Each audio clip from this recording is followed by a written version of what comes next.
মুসা আলাইহিস সালাম বলতে, রব্বে কারীম আপনার সঙ্গে দেখা হলো, সাক্ষাৎ হলো, এখন আমি চলে যাব। যাবার আগে রব্বে কারীম আমি আমার কওমের লোক যারা আছে তাদের খাবারের একটু ব্যবস্থা আপনি করে দিবেন।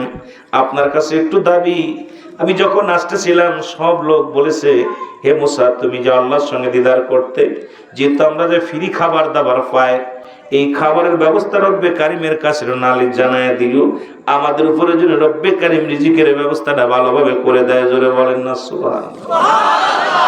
মুসা আলাইহিস সালাম বলে, আল্লাহ আমি তো চলে যাচ্ছি, দেখা হলো, সাক্ষাৎ হলো পর্দার মধ্যে। আবার আপনারা মনে করেন না সরাসরি কথা, কথা হচ্ছে সরাসরি, কিন্তু দেখা হচ্ছে পর্দায়। কথা বুঝছেন? অনেক বেজাল মার্কা মানুষ আছে, এইগুলো বেজাল মার্কা দুইটি সিটে থাকবো। এখন বলতে চাল্লাম আমি যাইতেছি, এখন যাওয়ার আগে আপনার কাছে জানতে চাই, আমার কবে লোকের একটু খাবার রিজিকের ব্যবস্থা করে দিবেন, আমার বনি ইসরাইলের লোকদেরকে একটু খাবার ব্যবস্থা করে দিবেন। রব্বে কারীম ডাকতে বলে, নবী মুসা রে তুমি যাও, তোমার হাতে কি কয়লাঠি, কয়লাঠিটা দিয়ে সামনে ওই পাশের মধ্যে, ওই সামনে পাহাড়ের উপরে একটা বাড়ি মারো। যখন পাহাড়ের উপরে বাড়ি মারছে, বাড়ি মারার পর বিশাল একটা নদী বাইর হয়ে গেছে। নদী দেখিয়া মুসা আলাইহিস সালাম বলে, আল্লাহ এটা নদী, পাহাড়ের মধ্যে নদী আসলো কেমনে করে? কয় মারো একটা বাড়ি। দেখছে এখান থেকে নদীর ভিতরে একটা পাথর, এই পাথরের মধ্যে মারছে একটা বাড়ি, এই পাথরের মধ্যে একটা হরিণ, এই হরিণের মুখের মধ্যে খাবার তাজা ঘাস খানা খাচ্ছে। জোরে বলেন না সুবহানাল্লাহ। মুসা আলাইহিস সালাম বলে, আল্লাহ এ কি আমার দেখাইলা? কি দেখাইলা? যে পাথর, পাহাড়ের মধ্যে নদী, নদীর মধ্যে পাথর, পাথরের মধ্যে হরিণ, তাও তাজা ঘাস মুখের মধ্যে।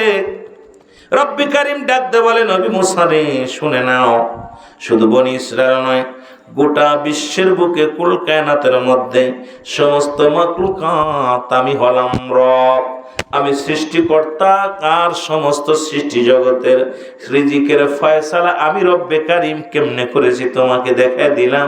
ওই পাথরের মধ্যেও যে রিংটা আছে তাকেও আমি খানা খাওয়াই। সুতরাং মনে রেখো মুসা, শুধু বনি ইসরায়েল নয়, সমস্ত রিজিকের ফয়সালা রব্বে কারীম আমি দিয়ে থাকি। জোরে জোরে চিল্লায় বলা যাবে না মারহাবা। এখন যারা সুদ খায় ওদের রিজিক আছে বেশি, আমাদের কম।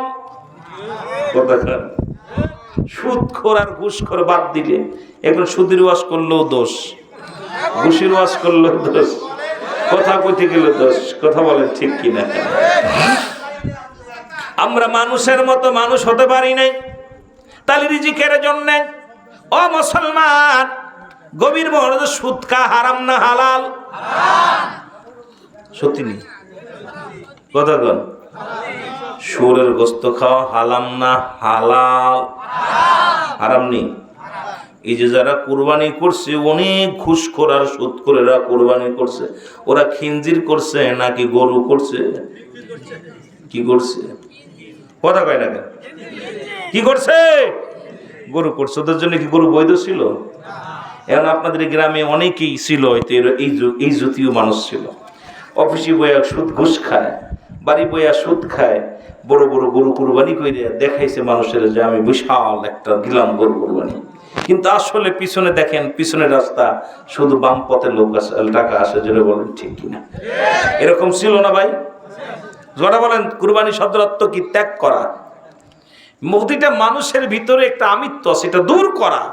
কিন্তু দূর করতে যায় দেখছি আমরা সুদে কারবার, মানুষকে দেখানো কুরবানি, ফেসবুকের কুরবানি বর্তমান।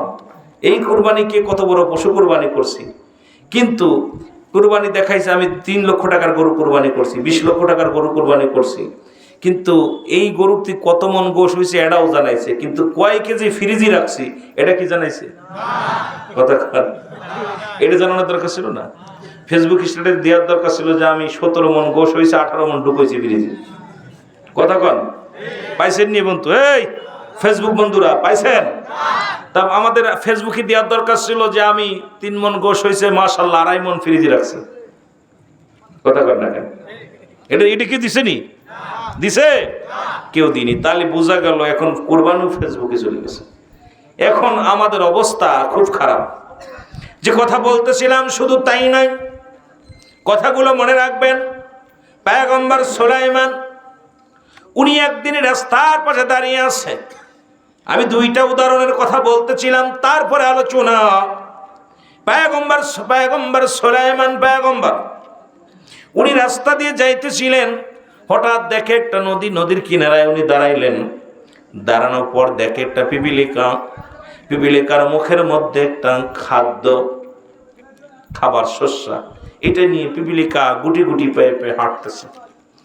সুলাইমান পয়গম্বর চিন্তা করে, সাগরের দিকে পিপিলিকা আসতেছে, এর ডুবে মরবো, ঢেউতে মরবো, দেখা যাক কি হয়। কিছুক্ষণ দাঁড়ায় দেখতে দেখতে দেখেন সাগরের ভিতর থেকে একটা ব্যাঙ লাফ দিয়ে চলে উঠছে। ব্যাঙটা লাফ দিয়ে উঠিয়া হাঁ করলেন। যখন হাঁ করছে আর গালের ভিতরে ঢুকে গেছে পিপিলিকাটা। চিন্তা করে, হারে পিপিলিকাটা কত কষ্ট করে আহার জোগাড় করছে, বেচারা খায় নাই, না খাইয়া শস্যটা গালের মধ্যে নিয়ে ব্যাঙের খোরাক হয়ে গেছে, বড় কষ্ট পাইছে। মাশাআল্লাহ, মনে কারেন্ট আইছে নাকি? আমিন বলেন, আমিন বলেন। পিপিলিকাটা কি হলো, কিছুক্ষণ দাঁড়ায় আছে, হঠাৎ করে দেখে কিছুক্ষণ পরে পিপিলিকাটা ব্যাঙটা আবার লাফ উঠছে। ওটা পরে হা করছে, ভিতর থেকে পিপিলিকাটা বাইর হয়ে গেছে। এবার পিপিলিকাটা যখন গুটি গুটি পেয়ে হাঁটছে, ডাক দিছে পয়গম্বর সুলাইমান। পয়গম্বর সুলাইমান ডাক দে বলে, পিপিলিকা দাঁড়াও। দাঁড়ায় গেছে পয়গম্বরের কথা শুনে, বলে হুজুর আমাকে ডাকছেন? বলে হ্যাঁ। কয় তুমি যে শস্য নিয়ে মুখে নিয়ে ব্যাঙের গালের মধ্যে গেলাম, ব্যাঙের মুখের মধ্যে গেলাম, এখন শস্য দানাও তোমার মুখে নাই, আবার ব্যাঙও তোমার আহার করে নাই, আবার তোমাকে ছেড়ে দিল, তুমি হাঁটা শুরু করলে, কারণটা কি আমার বলে যাও। এবার সুলাইমান পয়গম্বরকে ডাক দে বলে, পয়গম্বর সুলাইমান শোনো, এই সাগরের মধ্যে একটা পাহাড়ের, এই সাগরের মধ্যে একটা পাথর, এই পাথরের কোণে একটা প্রাণী আছে। রব্বে কারিম আমাকে দায়িত্ব দিছে ওই প্রাণীটাকে খাওয়ানোর জন্য। যেহেতু আমি পিপিলিকা, খানা খাইবো কেমনে করে? সারাদিন পরে শস্য দানাগুলো খুঁজে খুঁজে ঠোঁটে করে আনি, আর যখন এখানে আসি ব্যাঙের দায়িত্ব আমাকে মুখে করে নিয়ে যাবে, আর ওখানে নিয়ে আবার ছেড়ে দিবে, আমি খাওয়াই আবার ব্যাঙের মুখের মধ্যে চলে আসি। পয়গম্বর সুলাইমান কয়, ও পিপিলিকা, এই রব্বে কারিম যে পাথরের পাহাড়ের পাকিসের সাগরের মধ্যে একটা পাথরের মধ্যে একটা প্রাণী একটা পড়েছে, তাকেও খাওয়াই এইভাবে। সুতরাং এবার পিপিলিকা জবাব দেয়, পয়গম্বর সুলাইমান শোনো, এই অল পৃথিবীর সমস্ত মাখলুকাতের খাওয়ানোর দায়িত্ব আমার রব্বে কারিমের। জোরে জোরে চিল্লায় বলা যাবে না সুবহানাল্লাহ। পয়গম্বর সুলাইমান কয়, রব্বে কারিম তাহলে আমাকে একটু দায়িত্ব দেন, যেহেতু আপনি খাওয়ান, আমার এক বছর আমি খাওয়াইবো আমার কমের লোকেরা। আমার আল্লাহ কয় পারবি না, কয় 6 মাস, কয় পারবি না 3 মাস, কয় পারবি না 1 মাস, পারবি না 15 দিন, পারবি না 1 সপ্তাহ, পারবি না 1 বেলা, পারবি না, হবে না। এই ঘুষ করে রাশন, সুদ করে রাশন, এত কিছু দিয়া সুলাইমান পয়গম্বর রব্বে কারিম আমার তো অভাব দেও নেই, কারণ আমি অর্ধ পৃথিবীর মালিক বানাই দিছি। পৃথিবীর মধ্যে আমার মতো ধনী পয়গম্বর সুলাইমান ছিল। পৃথিবীর মধ্যে 4 জন ব্যক্তিকে আল্লাহ প্রতাপশালী বাদশা বানিয়েছিল। একজন হলো বাদশা নমরুদ, এই কাফেরদের মধ্যে, আর একজন হলো বাদশা বুকতানসর, আর মুসলমানদের মধ্যে একজন পয়গম্বর সুলাইমান, আরেকজন হলো মুসলমান, আরেকজন কি, আরেকজন ছিল বাদশা জুলকারনাইন। জোরে বলেন না সুবহানাল্লাহ। বাদশা জুলকারনাইন, এই দুজনকে আল্লাহ পৃথিবীর ধন সম্পদের মালিক বানিয়ে দিয়েছিল, বিশাল সাম্রাজ্যের মালিক বানিয়ে দিয়েছিল। তো সুলাইমান পয়গম্বর বলতেছে, আল্লাহ আস্তে গরম তো ভাই, একটু আসুক, আস্তে আস্তে আস্তে আস্তে আগে আসেন, আস্তে আস্তে আগে আসেন, ভাইদের বসার সুযোগ করে দিবে, একটু আপনারা আগে আসেন, আগে আসেন। তো আমার বাবারা যে কথাগুলো বলতেছি খেয়াল করবেন সব। আমি বলতেছি একদম একদম কাটা ভাঙা কথা বলতেছি। আমার আগের বক্তাগুলো যেরকম আপনার যেরকম বিদ্যা অর্জন করে, যখন পাঠ্যদান করে যখন শিক্ষক, ঠিক সেই রকম আলোচনা করতে আমার অনেক ভালো লাগছে। আমিও এত সুর টুর নয়, আস্তে আস্তে আমরা আলোচনায় যাই, যেহেতু গরমের ভাবু ভালো না, আর কারেন্ট আসুক তারপরে দেখা যাক। তো বিশেষ করে পয়গম্বর সুলাইমান বলতে, আল্লাহ আমার তো বিশাল ধন সম্পদের মালিক বানায় দিছো, তো এখন আমি কি পারবো না খাওয়াইতে? পারবি না, তা চেষ্টা করে দেখি, চেষ্টা করো। হাজার মন খানা গরু ছাগল জবাই করে খাওয়া দাওয়ার ব্যবস্থা করছে। রব্বে কারিম পাঠায় দিছে, যাও সুলাইমান পয়গম্বর খানা পাকাইছে, খাইয়ে আসো। একটা মাছ আয়া কায়া সুলাইমান পয়গম্বর আপনি খানার ব্যবস্থা নাকি করছেন, একবেলা খাওয়াইবেন? কয় হ খাওয়াইবো। তুই আর কি খাবি, খা, ওই যে ড্যাগ রয়েছে। পয়গম্বর সুলাইমান দেখায় দিছে ড্যাগ, আয়া মাছে সবগুলো খায়া টায়া বলতেছে, আমার তো আজকে খোরাক মিটি নাই, খাবার দাও। সুবহানাল্লাহ কইতেন নি? আস্তে কইতেন না জোরে কইতেন? এই সুদখোর ঘুষখোর শোন, সম্পদের পাহাড় করেছো, বাড়ি করেছো, গাড়ি করেছো, কুল্লু মান আলাইহা ফান, সব শেষ করে দিবে কে? আর একটু জোরে বলেন কে? আল্লাহ কয় বান্দা আমি সব চূর্ণ বিচ্ছিন্ন করে দিব, কিচ্ছু থাকবে না। বাড়ি গাড়ি সম্পদ সব কিছু চূর্ণ বিচ্ছিন্ন করে দিবে কে? আল্লাহ। সুদখোর ঘুষখোর কোন আপনার কিসের আপনার আমার জানাজা পড়াইয়া যখন কবরে শোয়া দিবে, তখন আমার এই কিসের কাফনের কাপড়ের কোনো পকেট নাই যে কিছু নিয়ে যাব, আসেনি? যেরকম আছে। সুলাইমান পয়গম্বর বলতেছে, লজ্জা পেয়ে মাথা নিচু করে আছে। এইবার প্রাণী বলতেছে, সুলাইমান পয়গম্বর তুমি জানো না, প্রতিদিন রব্বে কারিম আমাকে টন টন খাবার খাওয়ায়, টন টন খাবার খাওয়ায়। সমুদ্রে যে মাছগুলো আছে, এই মাছগুলো একটা মাছে যে কত মন খাবার খায়, পৃথিবীর মধ্যে বড় বড় জঙ্গলে যে প্রাণীগুলো আছে কত মন মন টন টন মন খাবার খায়, এগুলো খাওয়ায় কে? আরো যারা বলেন কে? সুতরাং আমি আপনি যারা অবৈধভাবে কামাই করতেছি, আমরা সম্পদের পাহাড় করতেছি, আমি আপনাদের কাছে দাবি করব, মাহফিল 3 বছর চলতেছে, এই 3 বছরের জন্য 3টা মানুষ যদি হিদায়াতের মধ্যে আসতো, তাহলে মাহফিল সার্থক হতো। যারা বলেন ঠিক কিনা? 3টা মানুষ যদি হিদায়াতের মধ্যে আসতো, এই মাহফিলটা কি হতো? সার্থকতা হতো। যে টাকা পয়সা খরচ করছে আমার ভাইরা, তাহলে এই যুব সমাজ এরা যুক্তি করে সুন্দর যুবক বয়সী হবে জান্নাতি, আল হাসান আল হুসাইন হবে জান্নাতের সরদার, এই যুবকদের সরদার। সুতরাং এই যুব সমাজ আয়োজিত আজকের এই পাচুরিয়ার জমিনটা রব্বে করিম যেন আপনাকে আমাকে কবুল করে নেয়, এখান থেকে যেন আমরা রিজিকের সন্ধান যা আল্লাহ লিখে রাখছে ঠিক সেই রকম, ঠিক একই রকম একটা কথা আরেকটা কথা আমার মনে পড়ে গেল। অনেক কথা আমার ভাই বলছে, আলোচনা যেটা করছি এটার পর আলোচনা করলে রাত শেষ হয়ে যাবে। যদিও আমার ওপিলে আলোচনা না, আমাকে বিষয় দিছে দুইটা, একটা বিষয় দিছে কবরের দিকে আলোচনা, আমার কবর ভাষণের দিকে আর একটা আলোচনা দিছে, যেটা যেহেতু পর্দার দিকে একটু গুরুত্ব দিয়ে আলোচনা করতে বলেছে। দুইটা বিষয়ের উপরে আমাকে যিনি দাওয়াত দিচ্ছেন উনি বলছে, তা যেহেতু আমি ওদিকে যাওয়ার আগে শুধু আমি আমার আগের বক্তাগুলো যে কথাগুলো বলছে আমি খেয়াল করার পর আমি যেটা শুনতে পেলাম, সেই আলোচনার একটু ধারাবাহিকতা দিলাম। যে রিজিক রব্বে কারিম আমার দয়াল নবী রাসূল, আমরা কোন নবীর উম্মত? আখিরি নবী রাহমাতাল লিল আলামিন উম্মত। আমরা সবাই তো সেই নবীর উম্মত না? আমাদের আবার আহমদ নবীর উম্মত আছে কেউ? সব মুহাম্মদ নবীর উম্মত। যারা বলেন ঠিক কি না? বাংলাদেশে কিন্তু আহমদ গ্রুপ ঢুকছে, এক গ্রুপ, ওরা কালেমা পড়ে লা ইলাহা ইল্লাল্লাহ মুহাম্মাদুর রাসূলুল্লাহ। কথা বুঝছেন নি? আপনারা বুঝতে পারবেন না।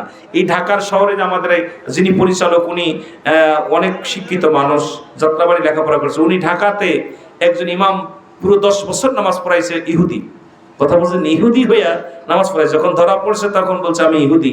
মুসলমানদের ইমান হরণ করার জন্য অসংখ্য ওলামা সেজে, ওলামা সুর সেজে তারা বসে আছে। তারা আহমদ রাসূলুল্লাহ, আমরা মুহাম্মদ রাসূলুল্লাহর জায়গায় আহমদ রাসূলুল্লাহ গায়ে কালেমা প্রচার করতেছে। এই অসংখ্য ওলামা বাইর হয়ে গেছে। তারা ইহুদিদের দালাল, ইসরাইলের দালাল, ইসরাইলের খুলে মহব্বতের সঙ্গে দুরূদ শরীফ পড়াল্লাহ। কথা বলতে গেলে এই ভাষাগুলো যেখানে থাকি এই ভাষাগুলো বেশি এসে যায়। তার মধ্যেও চেষ্টা করব আপনাদের ভাষায় কিছু কথা বলা। রব্বে কারিম যেন বোঝা এবং আমল করার তৌফিক দান করে। সকল বলুন আমিন। সবাই একটু তওবা করেন। মানুষের মৃত্যু হয় 2টা টাইমে, একটা হলো রাতের বেলা, একটা হলো দিনের বেলা। তো যেহেতু দিন শেষ করেছি, মৃত্যুবরণ করি নাই, আমরা মাহফিলে বেঁচে থাকবো বা আগামী দিন সকালে উঠতে পারবো, আমরা গ্যারান্টি দিতে পারবো কি? এখানে আছেন কেউ? পারবেন কেউ? সবাই একটু তওবা করি। তওবাকারীকে আল্লাহ ভালোবাসে। সবাই তওবা করি। আস্তাগফিরুল্লাহ রাব্বি মিন কুল্লি যামবি আতুবু ইলাইহি লা হাওলা ওয়ালা কুওয়াতা ইল্লা বিল্লাহি আলিল আযীম। লা ইলাহা ইল্লাল্লাহু মুহাম্মাদুর রাসূলুল্লাহ সাল্লাল্লাহু আলাইহি ওয়াসাল্লাম। আশহাদু আল্লা ইলাহা ইল্লাল্লাহু ওয়াহদাহু لا شريك له واشهد ان محمدا আবদুহু ওয়া রাসূলুহু। সকলে তওবা করলেন। আল্লাহ তওবাকারীকে ভালোবাসে, তওবাকারীর গুনাহ আল্লাহ মাফ করে। তওবা কিয়ামত পর্যন্ত নবীদের দরজা বন্ধ, কিয়ামত পর্যন্ত তওবার দরজা খোলা। এই জন্য সবাই বেশি বেশি করে তওবা করবেন। মহব্বতের সঙ্গে দুরূদ শরীফ পড়ুন। আল্লাহুম্মা সাল্লি আলা, এই মাইকে কথা বললে বোঝা যাবে না আওয়াজটা ওয়ালা আলি সাইয়্যিদিনা।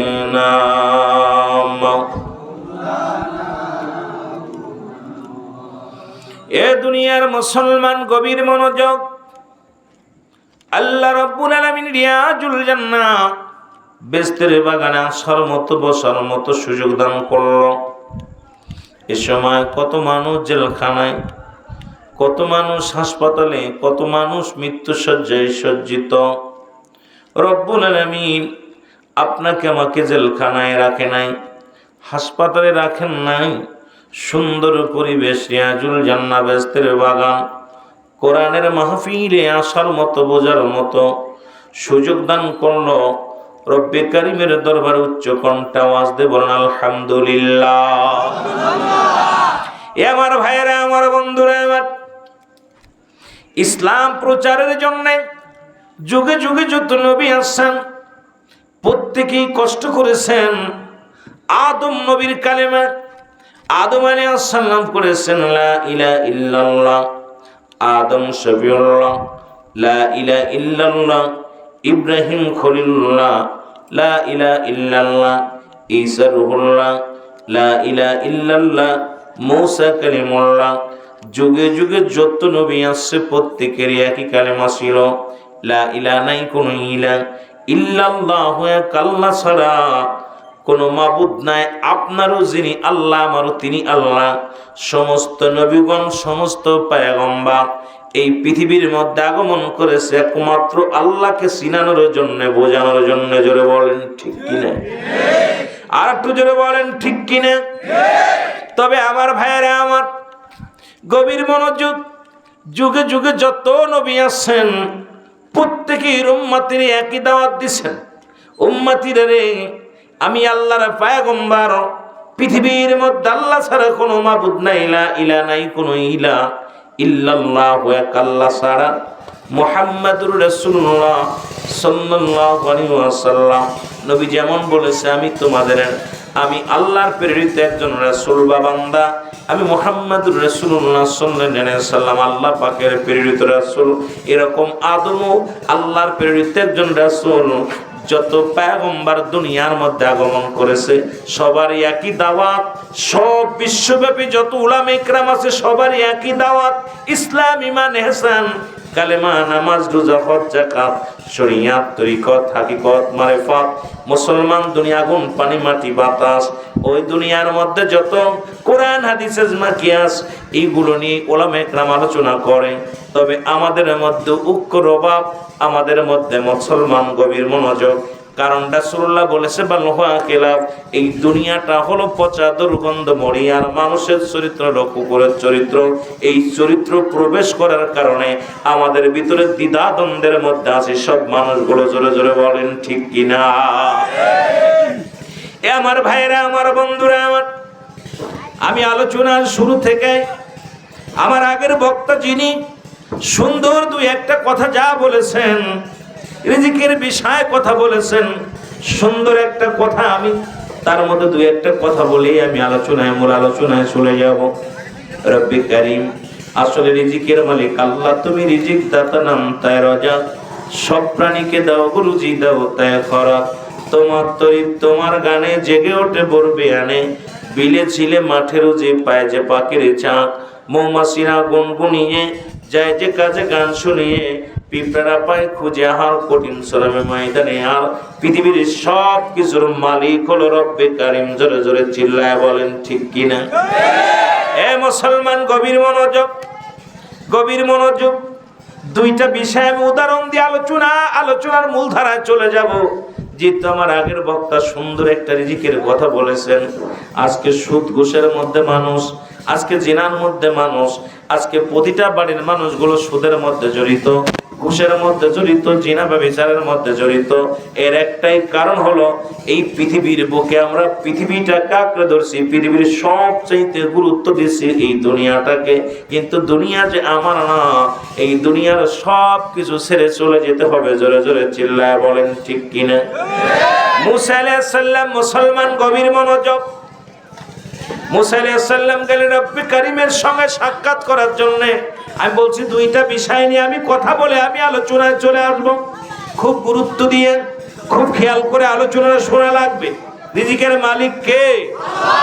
মুসা আলাইহিস সালাম বলে রব্বে কারীম, আমার তোমার সঙ্গে দেখা হলো, আমি দুনিয়া থেকে বিদায় হয়ে যাব, আমার বয়স হয়ে গেছে, আমিও বুড়া হয়ে গেছি। এই বন্ধ করো, জিনাটা বন্ধ করো। এই জায়গায় জিনাটা দিলে ওয়াজ শুনবো আমার ভাইয়েরা, কত সুন্দর ভাবে বসে রয়েছে, ছাতক পাখির মতো তাকায় আছে। ভাই জিনাটা বন্ধ করো, আমার বাইরের মানুষ শোনার দরকার নেই, এইগুলো আপনারা শুনতে পারছেন কথা? যথেষ্ট যথেষ্ট, দরকার নেই, খোলেন। আমার একটু কষ্ট হয়, সমস্যা নেই, জিনাটা বন্ধ থাক থাক ভাই, ওটা দূরই লাগাইতে। আমার ভাইয়েরা অনেক ভালো, পাবনার মানুষগুলো অনেক অনেক অনেক অনেক খুশি হয়েছে আপনাদের উপরে। সবগুলো পাগলের মতো বসে আছে, তাদেরকে লস করাইলে হবে না। এত দূর থেকে মৌলানা ডেকে আনছে, এমনি যদিও সিজন না, দুইটা কথা শোনার জন্য, বোঝার জন্য আসছে। জন্য বলেন ঠিক কিনা? তাদেরকে ফাঁকি দিলে চলবে না। বলতেছিলাম হযরত মুসা আলাইহিস সালাম, আমার কষ্ট হচ্ছে, আপনাদের কষ্ট হবে না, বসে থাকেন। যদিও আমার কথা বলতে গেলে হাড়ে লাগতেছে, তবুও আমি কথা বলবো। কথা ভেঙে ভেঙে মাইকে আওয়াজটা একটু, যেহেতু কারেন্ট নাই, ভাইদের দোষ দিয়ে লাভ নাই, তাদেরও দোষ দিয়ে লাভ নাই। কারেন্ট না টানতে পারলে তারা কি করবো? তো বিশেষ করে যে কথা বলতেছিলাম,